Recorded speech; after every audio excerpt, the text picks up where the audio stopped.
Julho 25, segundo Crônicas 14, verso 1 a 16, verso 14.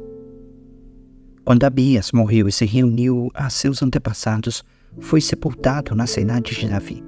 Seu filho Asa foi seu sucessor. Houve paz na terra durante 10 anos. Asa fez o que era bom e certo aos olhos do Senhor seu Deus. Removeu os altares estrangeiros e os santuários idólatras, despedaçou as colunas sagradas e derrubou os postes de Azerá.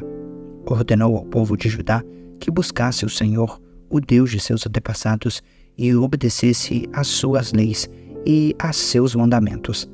Asa também removeu os santuários idólatras e os altares de incenso de todas as cidades de Judá. Assim, o reino de Asa desfrutou um tempo de paz. Nesse período, ele construiu cidades fortificadas em toda a terra de Judá. Ninguém lutou contra ele durante esses anos, pois o Senhor lhe deu descanso. Asa disse ao povo de Judá: "Vamos construir essas cidades e fortificá-las com muros, torres, portões e trancas. A terra ainda é nossa porque buscamos o Senhor nosso Deus, e Ele nos deu descanso de todos os lados."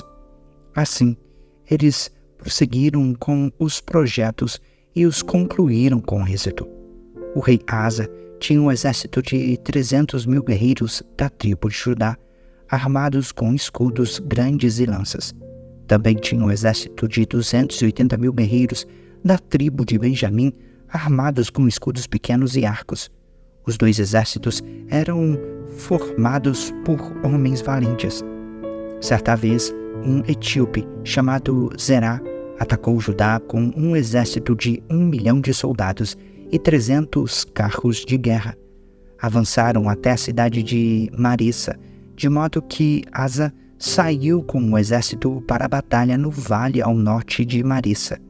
Então Asa clamou ao Senhor seu Deus: "Ó Senhor, ninguém além de ti pode ajudar os fracos contra os poderosos.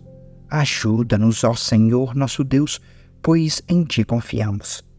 Em teu nome enfrentamos esse exército imenso.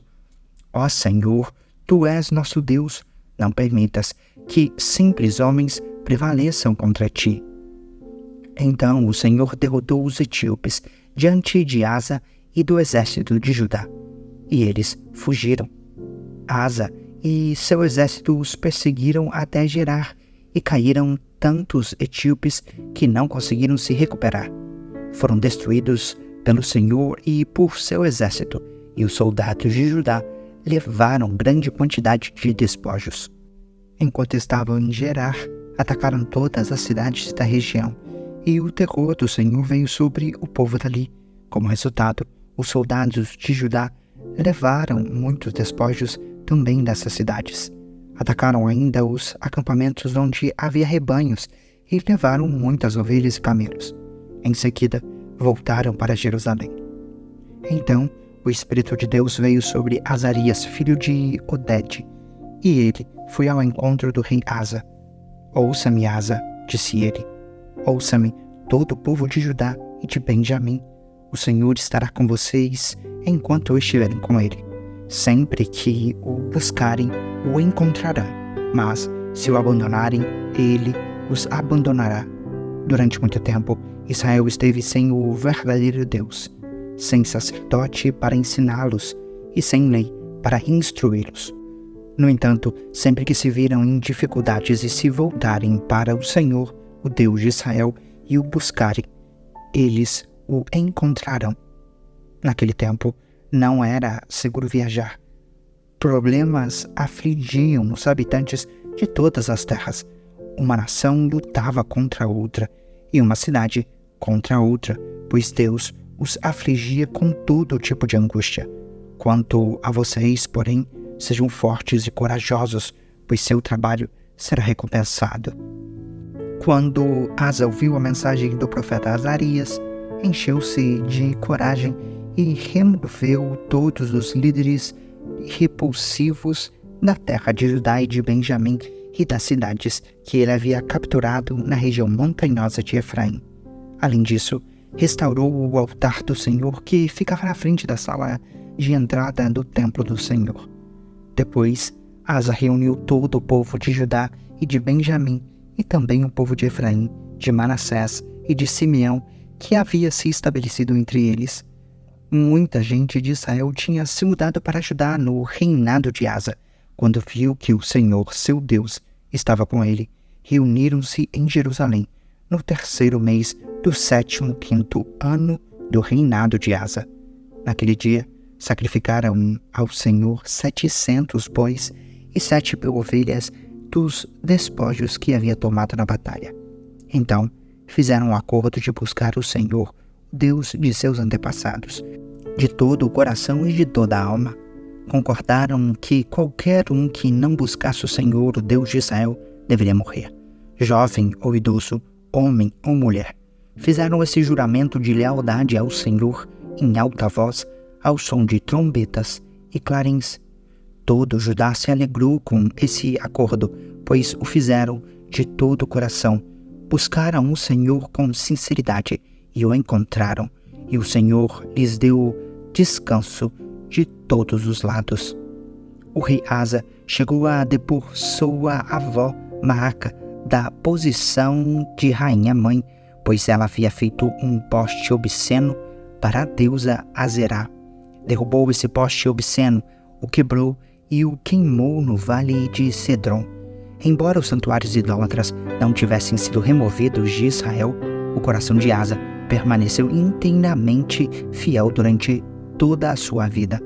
Ele trouxe para o templo de Deus a prata, o ouro e os diversos utensílios que ele e seu pai haviam consagrado. Não houve mais guerra até o 35º ano do reinado de Asa. No 36º ano do reinado de Asa, Baasa, rei de Israel, invadiu Judá e fortificou Ramá, a fim de impedir que qualquer um entrasse ou saísse do território de Asa, rei de Judá. Em resposta, Asa removeu a prata e o ouro dos tesouros do templo do Senhor e do palácio real. Enviou a prata e o ouro a Ben-Hadad, rei da Síria, que governava em Damasco, com a seguinte mensagem: façamos um acordo, você e eu, como aquele que houve entre seu pai e o meu. Envio-lhe prata e ouro. Rompa seu acordo com Baasa, rei de Israel, para que ele me deixe em paz. Ben-Hadad aceitou a proposta do rei Asa e enviou os comandantes de seu exército para atacarem as cidades de Israel. Eles conquistaram Ijon, Dan, Abel-Bet-Maaca e todas as cidades de Naphtali, que serviam como centros de armazenamento. Quando Baasa, rei de Israel, soube o que havia acontecido, abandonou seu projeto de fortificar Ramá e parou todas as obras ali. Então, o rei Asa ordenou aos homens de Judá que levassem embora as pedras e a madeira usadas por Baasa para fortificar Ramá. Asa empregou esses materiais para fortificar as cidades de Geba e Mispá. Por esse tempo, o vidente Anani foi a Asa, rei de Judá, e lhe disse: uma vez que você confiou no rei da Síria, em vez de confiar no Senhor, seu Deus, perdeu a oportunidade de destruir o exército do rei da Síria. Você não se lembra do que aconteceu aos etíopes, aos líbios e ao seu exército enorme, com todos os seus carros de guerra e cavaleiros? Naquela ocasião, você confiou no Senhor e ele os entregou em suas mãos. Os olhos do Senhor passam por toda a terra para mostrar sua força àqueles cujo coração é inteiramente dedicado a ele. Como você foi tolo, de agora em diante haverá guerras contra você. Asa se irou tanto com o vidente por lhe ter dito isso que mandou prendê-lo e colocá-lo no tronco. Nessa época, Asa também começou a oprimir duramente alguns do povo. Os demais acontecimentos do reinado de Asa, do início ao fim, estão registrados no livro dos reis de Judá e de Israel. No 39º ano de seu reinado, Asa foi atacado por uma doença nos pés. Embora a doença fosse muito grave, ele não buscou a ajuda do Senhor, mas só dos médicos. Então, no 41º ano de seu reinado, morreu e se reuniu a seus antepassados. Foi sepultado no túmulo que havia mandado abrir na cidade de Davi. Foi colocado num leito perfumado com especiarias e vários óleos aromáticos, e o povo fez uma imensa fogueira em sua honra. Romanos 9, versos 1 a 24. Digo-lhes a verdade, tendo Cristo como testemunha, a minha consciência e o Espírito Santo a confirmam. Meu coração está cheio de amarga tristeza e angústia sem fim. Por meu povo, meus irmãos judeus, eu estaria disposto a ser amaldiçoado para sempre, separado de Cristo, se isso pudesse salvá-los. Eles são o povo de Israel, escolhidos para serem filhos adotivos de Deus. Ele lhes revelou sua glória, fez uma aliança com eles e lhes deu sua lei e o privilégio de adorá-lo e receber suas promessas. Do povo de Israel vêm as patriarcas, e o próprio Cristo, quanto à sua natureza humana, era israelita, e ele é Deus, aquele que governa sobre todas as coisas e é digno de louvor eterno. Amém. Acaso Deus deixou de cumprir sua promessa a Israel? Não, pois nem todos os descendentes de Israel pertencem de fato ao povo de Deus. Só porque são descendentes de Abraão não significa que são verdadeiramente filhos de Abraão, pois as Escrituras dizem: Isaque é o filho de quem depende a sua descendência. Isso significa que os descendentes físicos de Abraão não são necessariamente filhos de Deus. Apenas os filhos da promessa são considerados filhos de Abraão, pois Deus havia prometido: voltarei por esta época e Sara terá um filho. Esse fato não é único. Também Rebeca ficou grávida de nosso antepassado Isaque e deu à luz gêmeos. Antes de eles nascerem, porém, antes mesmo de terem feito qualquer coisa boa ou má, ela recebeu uma mensagem de Deus. Essa mensagem mostra que Deus escolhe as pessoas conforme os propósitos dele e as chama sem levar em conta as obras que praticam. Foi dito a Rebeca: seu filho mais velho servirá a seu filho mais novo. Nas palavras das Escrituras, amei Jacó, mas rejeitei Esaú. Estamos dizendo, então, que Deus foi injusto? Claro que não, pois Deus disse a Moisés: terei misericórdia de quem eu quiser e mostrarei compaixão a quem eu quiser. Portanto, a misericórdia depende apenas de Deus, e não de nosso desejo nem de nossos esforços, pois as Escrituras afirmam que Deus disse a Faraó: eu o coloquei em disposição de autoridades com o propósito de mostrar em você meu poder e propagar meu nome por toda a terra. Como podem ver, ele escolhe ter misericórdia de alguns e endurecer o coração de outros. Mas algum de vocês dirá: então, por que Deus os culpa? Não estão apenas cumprindo a vontade dele? Ora, quem é você, mero ser humano, para discutir com Deus? Acaso o objeto criado pode dizer àquele que o criou: porque você me fez assim? O oleiro não tem o direito de usar o mesmo barro para fazer um vaso para uso especial e outro para uso comum? Da mesma forma, Deus tem o direito de mostrar sua ira e seu poder, suportando com muita paciência aqueles que são objetos de sua ira, preparados para a destruição. Ele age desse modo para que as riquezas de sua glória brilhem com esplendor ainda maior sobre aqueles dos quais ele tem misericórdia, aqueles que ele preparou previamente para a glória. E nós estamos entre os que ele chamou, tanto dentre os judeus como dentre os gentios. Salmos 19, versos 1 a 14, ao regente do coral Salmo de Davi. Os céus proclamam a glória de Deus, o firmamento demonstra a habilidade de suas mãos. Dia após dia, eles continuam a falar, noite após noite, eles o tornam conhecido. Não há som nem palavras, nunca se ouve o que eles dizem. Sua mensagem, porém, chegou a toda a terra, e suas palavras aos confins do mundo. Deus preparou no céu uma morada para o sol.